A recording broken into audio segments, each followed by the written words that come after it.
All right, we have talked a lot about bullying, and unfortunately, a lot of us know, a little bit, some more severe that we've grown up with, and a lot of us know the emotional pain that can go with that. But we're talking this morning about maybe the health effects long term. Joining us is Despina Mitchell, a therapist with Rochester Regional Health. I had no idea, reading this article you sent us ahead of time, the health effects long term. I'm talking like in 40s and 50s. Sure. New research showing the dramatic impact it can make. Yeah, they're linking it to obviously depressive disorders, anxiety, sometimes obesity, social phobias, self-esteem issues.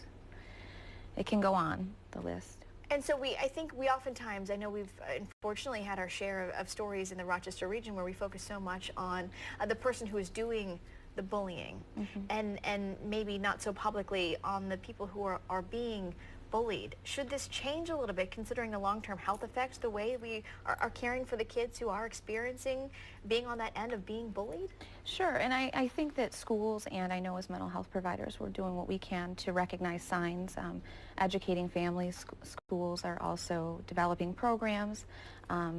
There is a lot of things as far as awareness, but the unfortunate part is it's not always easily detected. Yeah, and what's your advice for parents? Because a lot of parents think, a lot of kids, maybe middle school age, elementary, kidding around is one thing, but where do you draw the line, and what do you tell parents on how to deal with something like this for their kids? So, that's a good point, because sometimes people think that bullying often happens with people that are outside of a circle, but it does often happen in circles of friends. So sometimes it can be a little bit hard to identify, but looking for specific signs, change in affect, change in eating, sleeping patterns, anything to do with coming home with missing items or damaged items, withdrawing from social activities that generally their child might have been very involved in. Those are certainly pretty significant signs that something might be going on.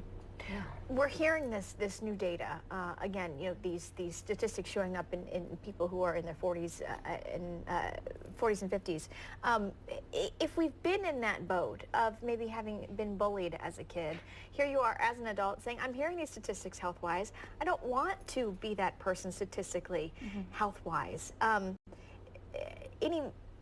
you pull yourself out of that and say, "I'm going to, be healthier"? Yeah, I mean, part of it is seeking out help and resources and advocating for yourself a little bit. I think part of the problem when kids are bullied is that you lose that sense of security or motivation. You feel a little bit weaker. So, finding supports and being supported, having people around you that are aware of what's going on. Or I think that, it certainly can get better. Do you think for a lot of those adults who experience it later in life, do you think it ever really goes away? In between maybe childhood and adulthood, do you think it's something that maybe went away and comes back?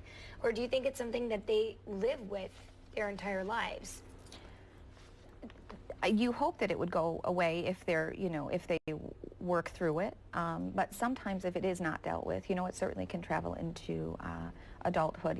There's adults that get bullied in the workplace. I mean, it doesn't necessarily just happen with adolescents. I'm thinking maybe too, this is maybe just one more reason for someone who maybe hasn't ever found someone to talk to about maybe issues that they did have in their childhood, to see the ramifications now.